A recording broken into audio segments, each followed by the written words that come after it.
It was supposed to be his birthday party. But then my husband, the one who had been declared dead for 10 whole years, walked in like nothing had happened.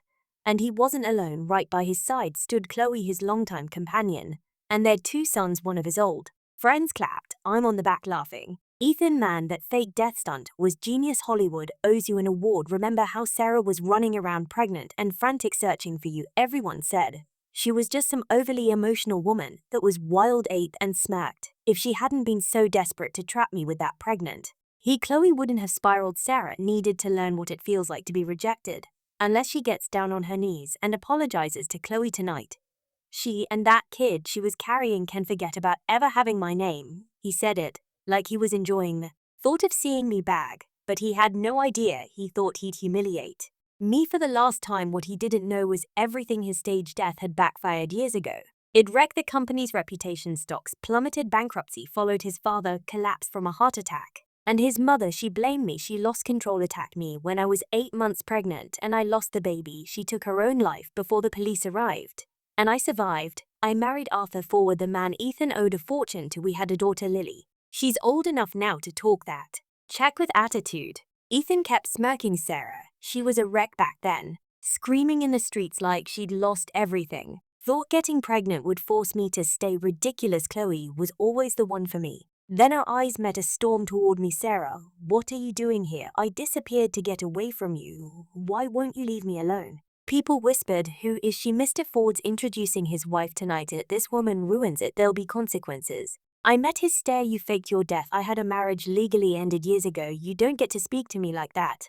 And everyone here knows you're still not over me. He grabbed my arm, furious. You are an embarrassment. Chloe walked over wearing her usual polite smile. Sarah, it's been 10 years. Why start trouble now? I know raising a child alone must have been difficult. If you're angry, take it out on me. Please don't ruin this night for Ethan. She acted like she was the one being wronged, even sneered. You never changed, still the same spoiled brat. Chloe gave me 2 sons. She's the one who deserves respect, not you. I looked him straight in the eye. I've been remarried for years. What you do has nothing to do with me. He scoffed at remarried. Don't make me laugh. Who would want you? Right then, Lily ran up to me. Mommy, who are they? Chloe's sons walked over arrogantly. One of them shoved Lily, making her fall and scrape a knee. The other sneered.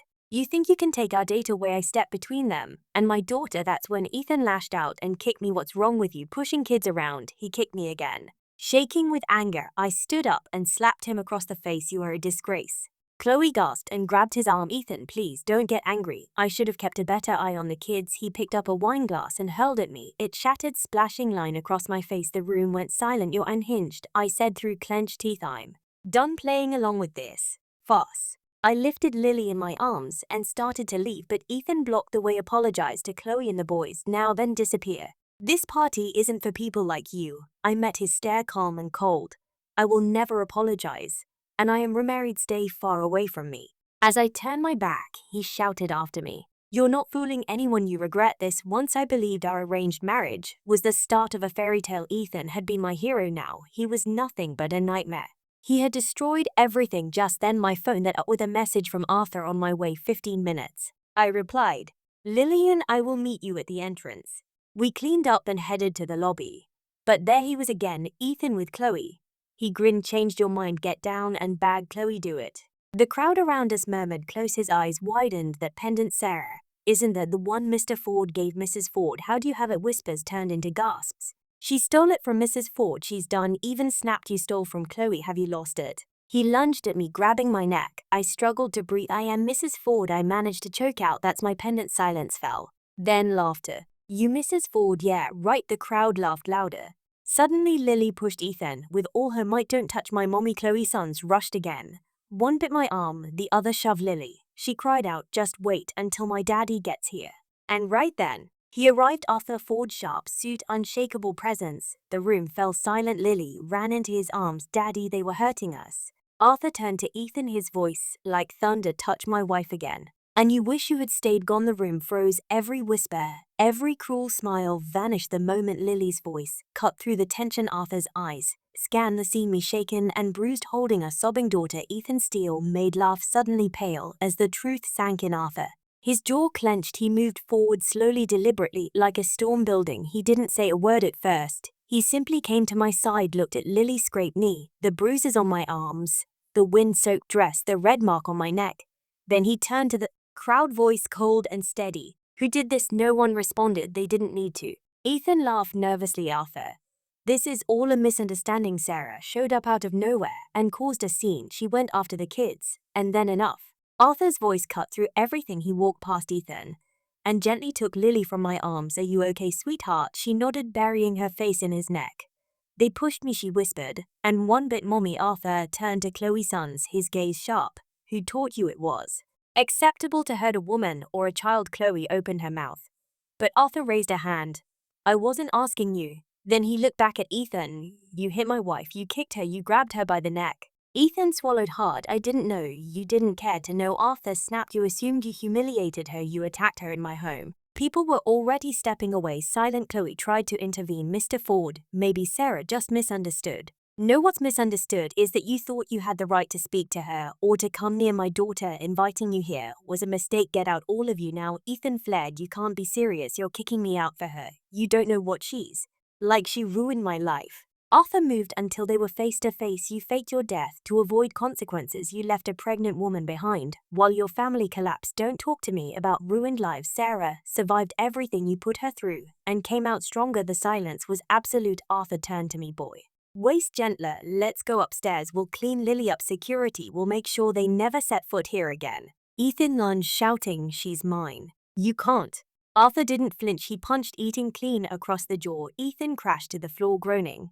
Guests rippled across the room. I don't share, Arthur said calmly, and I don't tolerate men who hurt women. He took my hand and held Lily close. As we walked away from the stairs, I glanced back one last time. Ethan crumpled. Chloe, kneeling beside him. The same people who once mocked me now stared at them with disgust. For the first time in 10 years, I felt peace. The suite upstairs was quiet, far from the chaos. Arthur laid Lily gently on a velvet chaise and examined her knee. We'll take care of this little warrior, he whispered, kissing her forehead. She nodded bravely. I still watery. I stood still, heart pounding in my chest. Arthur looked up. How long have they been bothering you? Before I arrived. Too long, I answered. Ethan been waiting for a moment like this, some twisted chance to humiliate me in public. He stood and came to me, cradling my face. He will never get near you again. That's my promise. Tears burned, but I held them back. I had cried enough in front of Ethan. They don't believe me, I said. Even now, they think I stole this pendant, that I'm pretending to be someone I'm not. Arthur gave a slow, confident smile. Then maybe it's time. They remember exactly who you are. Downstairs, the gala had dissolved into murmurs. Did you see Mr. Ford had eaten cook? She's really Mrs. Ford, that Sarah? No way. But the pendant, the daughter, it all adds up.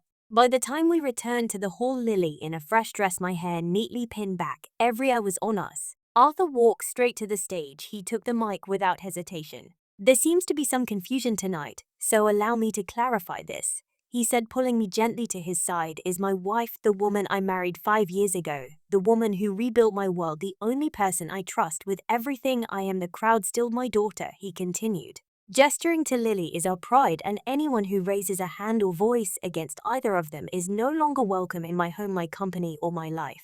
There was a moment of stunned silence, then hesitant claps, building into full applause. Is the truth to cold? Chloe and Ethan were already gone, escorted out by security. Minutes earlier, their supporters slipped away quietly like shadows retreating at sunrise. Arthur turned to me. You don't have to fight anymore. Let me handle it from here. I didn't respond. I didn't need to, because the tide has turned, and this time I was standing on solid ground. By morning, the headlines were everywhere. CEO Arthur for defense wife and shocking gala confrontation. Ex-husband attacks billionaire's wife. Security footage confirms assault. The Real Mrs. Ford series disappearance and powerful return. The security team had released just enough footage. Ethan pushing me, grabbing my neck. Chloe's sons cornering Lily. And finally Arthur's clean, decisive punch, righteous and unforgettable. I didn't have to speak. The world did it for me. That afternoon, Arthur's legal team filed charges: assault, defamation, and attempted child endangerment. Nathan's already unstable company stocks plummeted beyond recovery. His lawyer dropped him, his sponsors banished within 24 hours. Ethan Cook was toxic. Chloe tried to flip the narrative. She appeared on camera, tearful and remorseful. We didn't know she was Mrs. Ford, who we were misled. Ethan just panicked. He's been through a lot. But the public didn't buy it. A leaked emails surfaced, Chloe begging Ethan to make Sarah pay, suggesting ways to break her publicly. She wasn't innocent, she was involved. I was sipping tea on the balcony when Arthur stepped out, phone in hand. "It's done," he said. "What is there being sued publicly, professionally, personally? With luck, they'll be fighting over motel vouchers by the end of the month." I looked out at the horizon, exhaled deeply. "Does that make me petty?" He smiled. "No, it makes you freer." Stepped behind me, arms wrapping around my waist. "And besides," he whispered, "we're just getting started." Because I hadn't told him yet. The woman Ethan abandoned 10 years ago never came back. The one who rose from that wreckage had scars and plans, the first of which started with opening a very old safe deposit box under a different name. Eleanor's ward at the First National Bank of Harrisfield. I handed over the key. The clerk barely glanced up as I signed the form. The box hadn't been touched in a decade. Inside were three things. First, a stack of letters, the ones Ethan had sent me after he disappeared, never meant to be read, rambling apologies laced with manipulation. One draft even contained his original confession. "I staged my death. I lied Chloe, and I planned it together." Second, the original police report I'd hidden, the one detailing his mother's attack, and how Ethan paid off the officers to make the charges vanish. Third, a flash drive Arthur had helped me decrypted months ago on it, footage from the night before Ethan staged drowning he and Chloe on the yard, rehearsing their story, laughing, posting to their new life. Now I had everything I needed back home. Arthur was already preparing the next move. "If you release this," he said, "it won't just ruin them, it could lead to federal charges, fraud, obstruction, conspiracy." "I know," I replied. "And I'm ready." That night I emailed every outlet that once mocked me. I attached the footage, I released the letters. And then I made one call to Clarice Spain, the journalist who'd written the most brutal article about me after Ethan's staff. I didn't ask for an apology, I gave her something better. The truth. She took it. By the end of the week, my face was everywhere, not as the grieving wife, not as the unstable ex, but as the woman who survived the unimaginable, rebuilt everything, and exposed the lies. In less than 72 hours, it exploded. Ethan Cook exposed in death hoax and financial fraud scheme. Side-by-side footage of him laughing on the yard, played next to close, carefully rehearsed apologies. Her image shattered. Bloggers dissected every inconsistency. Investigators reopened her previous case. Former victims stepped forward. A class action lawsuit was filed. Arthur's lawyers didn't hold back. Like Ethan, accounts were frozen. Close family scrambled, but leaked documents revealed they had helped launder money during the hoax. I watched it unfold from the couch, Lily asleep in my lap, her small fingers tangled in my hair. I didn't feel triumphant. I felt peace for the first time in a decade. No one could rewrite my truth. Arthur switched off the TV. "We should go where?" He handed me an envelope, inside a deed, a quiet coastal home far from Harrisfield, just for a while. No cameras, no noise, just us. I hesitated. "You think I can walk away now?" He smiled. "You already did. Now let the fire burn on its own." At the bottom of the envelope was one more letter from Ethan, former business partner. He'd agreed to testify in exchange for immunity. The trial was coming, but I wouldn't need to be there. The empire Ethan built on lies had collapsed under the weight of its own right. All I had to do now with live. But before we left, I had one final stop to make. I dressed in black and visited the quiet cemetery just outside the city. There, beneath a cherry blossom tree, stood a grave with nobody, a tombstone at 10 years ago. Ethan Cook, beloved son, husband, and friend, lost at sea. I knelt beside it, letting my fingers trace the name. "You never really died," I whispered. "But the man I once loved did." Then I stood, turned my back on the stone, and didn't look back. The coastal house was everything Arthur had promised. Secluded cliffs, clean ocean air. A winding path down to a private beach. No cameras, no headlines, no whispers, just peace. Lily ran barefoot through the sand, her laughter riding the wind. For the first time, her joy was untouched by pain. I spent my mornings journaling, my nights wrapped in Arthur's arms. But even in paradise, the ghosts followed. One evening, as this guy turned gold, Arthur found me on the cliff staring at the horizon. He sat beside me quietly, then asked, "Do you regret it?" I knew what he meant, exposing the truth, burning Ethan's life down. "No," I said, "I regret trusting him, believing love meant loyalty, even when it cost me everything. I spent too long mourning someone who chose to bury me instead of love me." He took my hand gently. "Then stop mourning, let her go." I looked at him, confused. "The woman he left behind," he clarified. "You're not her anymore. You're not Sarah Cook, you're Sarah Ford, the woman who rose." Something loose, and in my chest, grief, yes, but also freedom. That night I opened my laptop and wrote the first line of a book I never imagined I'd write. He faked his death, but I was the one who came back from the grave. The words poured out chapter after chapter.